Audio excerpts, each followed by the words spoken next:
Hello guys, this is Avcoor, and I want to talk to you about my plans for the team that I'm building and why I'm building both accounts instead of one. I just think that people need to understand that this will be a well game if you're going to play at the highest level. There's just no way. In order to get a weapon to 5-star rank, you actually have to have like multiple copies of that said weapon, and that's going to take money and resources. I just don't feel that people have right now in this day and age. So I will make an account that I play and that I pay on, and then I'll make an account that is free. But we start at this because I just feel that people won't enjoy the game as much if there's not like free to play options or strategies out there that you can implement that will be successful to you. Because believe me, I I promise you that if you follow my guides, if you like, share, subscribe, you will find out that this game is really, really fun. And if you play a very conservative and practical game, you'll be able to do this without spending a dime. And one of the reasons why we can like play this is because like so many people actually pre-registered, and that was a saving grace for a lot of people who seek to play at F2P level, that you get a lot of good stuff at the start, and there's no reason for you to squander those resources. So when you look at pre-registration, like we got the 5 weapon draw ticket, that's really good. Um, Fairy Tale is a must. I just don't even care about this other crap. This means nothing. It means nothing. Like the milestone rewards, like you get more tickets, you get battle gear, and because of that, you as a free to play player really have a great start on this game. So there's no reason for you to spend money unless you think you want to purchase a certain character's gear or weapon, or you just want to play the game at a certain level. That's totally your choice. There's nothing wrong with that. But let me go into 2 teams that I'm going to build for my account. One for my basic Avcoor account and one for Avman, my free-to-play account. So here, we're looking at my pay account. Like when you look at something that I want to do that personally reflects me, you're looking at like 3 of my favorite characters in order: Barrett, Cloud, then Aerith. Sephiroth is actually my favorite character. Excuse me. He's actually my favorite character. Like favorite character. The reason why I'm even playing this game is the hopes that I will be able to play Sephiroth. And if we get Sephiroth, I will well on him. Um, that's gonna happen. If they give us Masamune and Sephiroth at the same time, you're gonna get some money out of your boy Avcoor, because that's like, I think he is the pinnacle of what a Final Fantasy villain should be and could be. Kefka, in my opinion, is a really great villain, and everybody used to bash me like early on in the Discord channels about Final Fantasy VII that I didn't know about Kefka for Final Fantasy VI, and I did not know. And I'm sorry, Sephiroth will always be my one-winged angel. So when that character comes out, yeah, you're gonna spend some cash. But staying on topic, the roles that these characters play are important. So Cloud is going to be my main physical DPS. And the reason for this is Cloud is actually really good at dealing physical damage. The argument is Matt Winsor is better, but when you look at weapon number one, you'll get that at 5 stars for free, or you'll get Buster Sword. There are better weapons in slot, but Buster Sword is free. It is free. So we're going to use Buster Sword until I get something better. And that better weapon I do want is Murasame because it does give him a high attack multiplier. Excuse me, and it does give him access to lightning damage. And elements are important in this game. So that's Cloud in a nutshell. So we look at Barret. Barret is my second favorite character next to Sephiroth because I never expected a character like Barret to ever exist in Final Fantasy. And when he came in, I was like, wow. Like, I played like my first RPG was Chrono Trigger. That's like the first RPG that got me into RPGs, Chrono Trigger. And from there, I just kind of followed Square. And like, when Barret came, I'm like, wow, this can't be real. So, despite like Barret like being mediocre on some level, unless you invest into him heavily, there are just characters that do a way better job in Final Fantasy VII. Sid Highwind, you have Cloud himself, you have Aerith, but Aerith, what happens to Aerith and Tifa. I don't think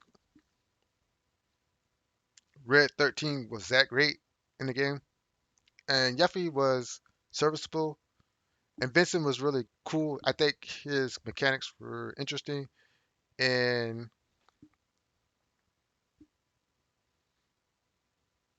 I forgot the Kite Sith. Kite Sith. Kite Sith was all right. So yeah. So for Barrett, this is I'm gonna go hard on Barrett, but micro laser is not his best weapon. In fact, I'm disappointed. I hope that they put War Machine on the banner instead of micro laser. If they don't, I'm not gonna roll for his weapon. Micro laser is good, but War Machine and Assault Gun are better.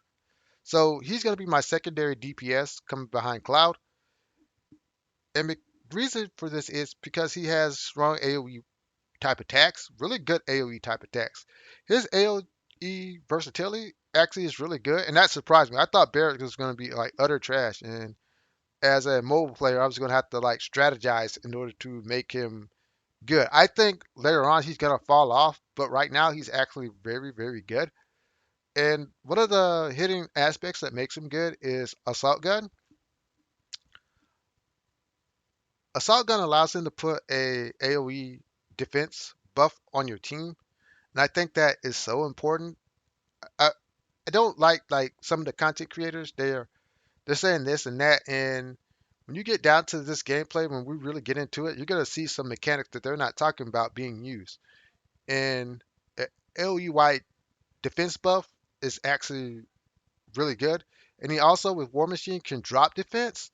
So Bear's actually filling the middle role pretty good. So that's why I want to play him. It's really you don't understand, man. Like for me, Bear's a big deal. The fact that he's actually a solid character makes me really happy. I like Aerith. I know her story was tragic. I mean, if you played Final Fantasy, you know her story is really tragic. I like I liked her better than Tifa, and I know like people will bash me for this, but I really did like Aerith more than Tifa. It's not like Tifa has like more character, but if you really get into the weeds of Aerith's character, you actually realize that what you see is kind of a front because she's really like crying inside because she lost so much, and that really endeared me to the character. But on this game, I knew they were gonna make her good. I knew that. I had no like. I knew they were gonna make her good, but they made her really good. So of course she's gonna be the main healer because she was literally the best healer in the game, hands down. Like almost all of her like limit breaks were heals. It kind of sucks. Like she got great gospel and what happened happened. And I'm like, this is BS because yeah, that's BS. I don't want to spoil it for anybody, but everybody knows what happens to Arab who played the game. But before that happens, you actually get access to great gospel, and I thought, wow, man, yeah, she's really good. So another aspect of this character in the game that's really good, she's really strong magical DPS, and she has really strong magical DPS options. But unfortunately, you will never be able to take advantage of that, especially in high level content where your characters are being bashed so much that you're gonna actually have to use her heal skill, and it costs so much of your GOG that you're literally just basically charging up to heal, attack, attack, charge up to heal, attack, attack, attack, charge up to heal. And that's fine because that's the most important job in the game, I think. DPS is important. The middleman position is important, but healer is that cannot fail. And the weapon that we're really looking for is Fairy Tail. We're not looking for any other weapon. We don't care about her secondary weapon because if you really get into the weeds of Aerith's character, you'll understand that Cloud, Aerith, and Zack, the range of weapons that they have, even at the lower tiers, are really good. So it doesn't matter because over time we will get the weapons that we want. But on this account, we understand that Fairy Tail is a must because it's pretty much a progression text, and we'll talk about that in another video. So this is my free-to-play account, and it looks pretty much the same. The only thing that I've taken out is I've taken out Barrett because I feel that developing Barrett requires resources as opposed to developing someone like Cloud, who requires like minimal resources, and Zack, who requires minimal resources. Zweehander we get for free, and we're looking for Cutlass. If we get Cutlass, we're really happy. But the role that Zack feels is a little different from Barrett because Zack is actually potentially stronger than Barrett in the fact that he's more versatile in what he can do. Like I'll keep mentioning Crystal Sword Z Defender that Zack actually really has a lot of variable options on what he can do. And I really think that Zack is slept on as a character because I think he's one of the better characters in the game. I think Cloud, Zack, and Aerith are like for long-term investment are the three best characters in the game. Matt right now is hot. He's going to be a hot character, but he's a high investment hot character because compared to Zack, he's less versatile. Compared to Cloud, he's less versatile, and compared to Aerith, he is not a good healer. But he has the highest physical DPS in the game. I'm not gonna bash Matt at all. If you have the resources, if you have money, I'm gonna tell you that if you well on Matt, you're not gonna be disappointed. Like his banner and Glenn's banner probably are gonna be up. We don't know. They might change it. But if Glenn and Matt's banner are up, then if you just want to pay to win, pay to progress, pay to be the best, you got to dump your resources in the mat if you want that instant gratification. But for long-term investment, Zack, Cloud, and Aerith are the way to go because they're doing what you need them to do, and they're doing a little bit more than what you're needing them to do, if you get what I'm saying. So when we get into the reroll guide, it's going to be like the quickest reroll guide that you'll ever see. And there's a couple of tips that I will give you. But overall, this is my team. This is who I want to play. And this is who I want to play for my free to play account. And with the free to play account, just remember that you can do and mimic the same thing that I'm doing. You can net deck my team because everybody is gonna run this team on some level in some fashion because everything you need is there. Like honestly, when we really start talking about Zach, you're gonna realize he can actually be your main magical DPS. That's how good he is. And Cloud can run your main physical DPS. And you'll be surprised that both of them could run healer too. So this free to play team is very flexible and it's very strong. So for right now, if you like my content, hit the like, share, subscribe button. I'll get back to you. Have a great day and goodbye.